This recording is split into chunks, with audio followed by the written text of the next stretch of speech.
एक समय की बात है, ऑस्ट्रेलिया के एक गांव में जॉन नाम का एक किसान रहता था। उसने उस गांव के जमींदार से ब्याज पर 15 एकड़ कृषि भूमि ली थी, लेकिन वह जमीन बिल्कुल भी उपजाऊ नहीं थी। जॉन और उसकी पत्नी उस जमीन पर बहुत मेहनत किया करते थे, लेकिन फिर भी उस जमीन से उनका गुजर बसर नहीं हो पा रहा था, जिस कारण जॉन और उसकी पत्नी बहुत परेशान और हताश रहते थे। एक बार उस गांव में भयंकर बाढ़ आई और जॉन का एक बैल उस बाढ़ में डूब गया, जिससे जॉन को भारी नुकसान पहुंचा।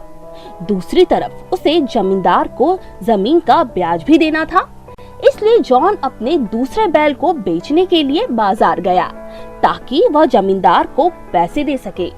उसी वक्त जॉन ने रास्ते में एक साधु को लंगड़ा कर चलते हुए देखा। मेरे पैर में चोट लगी है, जिस वजह से मैं चल नहीं पा रहा हूँ।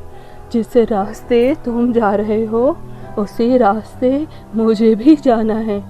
क्या तुम मुझे अपने बैल पर बैठने दोगे बेटा? साधु की हालत देखकर जॉन को उस पर दया आ गई।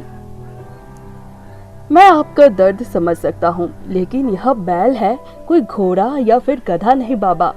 वैसे भी गाय परिवार की सवारी करना अच्छा नहीं होता। अरे बेटा, अंधेरा हो रहा है और इस अंधेरे में मुझे कोई भी दूसरी सवारी नहीं मिलेगी। अगर इस जंगल में मुझे कुछ हो गया तो, या मुझे किसी जानवर ने खा लिया तो कृपया मेरी मदद करो। साधु की यह बात सुनकर जॉन को साधु पर और ज्यादा दया आ गई और उसने कहा, ठीक है, ऐसी स्थिति में मुझे आपकी मदद करनी ही पड़ेगी बाबा। यह कहकर जॉन ने उस साधु को अपने बैल पर बिठा लिया। कुछ दूरी तय करने के बाद साधु को पता चला कि जॉन के साथ क्या हुआ था। इतनी लंबी दूरी तय करने के बाद बैल को बेचने बाजार जाओगे, इससे अच्छा है कि यह बैल मैं ही खरीद लेता हूँ बेटा। जॉन ने साधु की बात मान ली, जिसके बाद साधु ने अपनी पोटली से एक तांबे की सुराही निकाली। उसने यह सुराही जॉन को दी और कहा, बैल के बदले में मैं तुम्हें यह सुराही देता हूँ। यह सुनकर जॉन को बेहद आश्चर्य हुआ और उसने साधु से कहा, क्या इस सुराही का मूल्य मेरे बैल के मूल्य के बराबर है बाबा? महज इस सुराही से मैं भला जमींदार का कर्ज कैसे चुका पाऊंगा? मेरी बात का यकीन करो बेटा, यह सुराही ही तुम्हारी हर समस्या का समाधान करेगी और तुम एक खुशहाल जिंदगी जी सकोगे। अरे, मैं तो तुम्हें एक जरूरी बात बताना ही भूल गया। घर जाकर तुम नहाना और फिर घर की सफाई करना और फिर एक साफ जगह पर उस सुराही को रखना। उस सुराही को खोलना और कहना, सुराही सुराही, तुम मेरी जो भी मदद कर सकती हो करो। फिर तुम्हें समझ आएगा इस तांबे की सुराही का कमाल। यह कहते हुए साधु बैल की सवारी करता हुआ चला गया। वही जॉन सुराही लेकर घर पहुंचा। जब उसने अपनी पत्नी से सारी बातें बताई तो उसकी पत्नी को बड़ा दुख हुआ।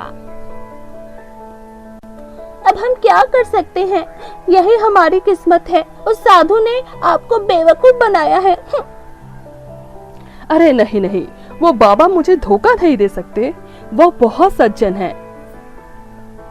जॉन ने ठीक वैसा ही किया जैसा कि उस साधु ने जॉन से करने को कहा था। सुराहे सुराहे, तुम जो भी मदद कर सकती हो करो। फिर क्या था, तुरंत 3 आदमी आवाज करते हुए सुराही से बाहर आए और बहुत सारे सोने के सिक्के उड़ेले, जिसे देखकर जॉन और उसकी पत्नी हैरान रह गए। वही तीनों बौनों ने जॉन और उसकी पत्नी को सोने और चांदी के बर्तन में विभिन्न प्रकार के व्यंजन परोसे और गायब हो गए। जॉन और उसकी पत्नी यह देखकर बेहद खुश हुए और उन्होंने स्वादिष्ट भोजन का भरपूर आनंद उठाया। बस फिर क्या था, जॉन ने उस बौने द्वारा दिए गए सोने के सिक्कों से आलीशान मकान खरीदा और दोनों पति पत्नी अपने आलीशान मकान में खुशी खुशी रहने लगे। यह बात पूरे गांव में फैल गई। थोड़े दिनों में जॉन के मकान मालिक को जादुई सुराही के बारे में पता चल गया। एक दिन जॉन के मकान मालिक ने जॉन के घर में ना होने का फायदा उठाया और अपने नौकरों के साथ मिलकर जॉन के घर में जा घुसा और वहां से सोने के सिक्के और जादुई सुराही को लेकर चंपत हो गया। इस तरह एक बार फिर से जॉन गरीब हो गया। जॉन में मकान मालिक से लड़ने की बिल्कुल भी ताकत नहीं थी, इसलिए वह चुप ही रहा। जॉन की ये बुरी हालत देखकर उसकी पत्नी से न रहा गया और उसने जॉन को साधु से मिलने की सलाह दी। जॉन अपनी पत्नी की बात मानकर साधु से मिलने गया। बताओ जॉन, कैसे हो? क्या जादुई सुराही ने तुम्हारी कोई भी मदद नहीं की? जॉन ने साधु को सारी बातें बताई, जिसके बाद साधु ने अपनी पोटली से एक सुराही बाहर निकाली और इस सुराही को जॉन को सौंप दिया। चांदी की सुराही पाकर जॉन बेहद खुश हुआ और अपने घर लौट गया। इस बात की खबर पाकर शातिर मकान मालिक ने एक बार फिर से जॉन की जादुई सुराही को चुराने की सोची। उसने एक दिन जॉन को अपने घर दावत पर बुलाया।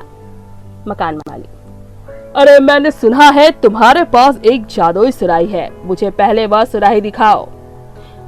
तुरंत जॉन ने अपनी जेब से उस जादुई सुराही को बाहर निकाला और उसे जमीन पर रख दिया। सुराही सुराही, तुम जो भी मदद कर सकती हो करो। तुरंत काले रंग के दो विशालकाय लोग अजीब आवाज करते हुए सुराही से बाहर आए और उस मकान मालिक को लंबी छड़ी से जमकर पीटा। मकान मालिक जोर से चिल्लाया और जॉन से रोते हुए कहा, अरे जॉन, इन लोगों को रोको, इन्हें वापस सुराही के अंदर भेज दो, बचाओ बचाओ।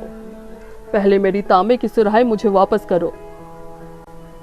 तुरंत मकान मालिक भाग खड़ा हुआ और तांबे की सुराही लाकर जॉन को दे दी। फिर वे दोनों विशालकाय लोग सुराही के अंदर वापस चले गए। कुछ ही दिनों में जॉन और उसकी पत्नी पूरे गांव में सबसे अमीर बन गए और खुशी खुशी अपना जीवन व्यतीत करने लगे। तो दोस्तों, हमें इस कहानी से यही सीख मिलती है कि लालच करना बुरी बात होती है। हमारे पास जितना है हमें उतने में ही संतुष्ट रहना चाहिए। दूसरों के धन संपत्ति को देखकर हमें बिल्कुल भी लालच नहीं करना चाहिए, वरना हमारे पास जो कुछ भी संपत्ति है ईश्वर हमसे वो भी छीन लेंगे और हमारी स्थिति बिल्कुल मकान मालिक जैसी हो जाएगी, यानी कि हमारी दुर्गति हो जाएगी।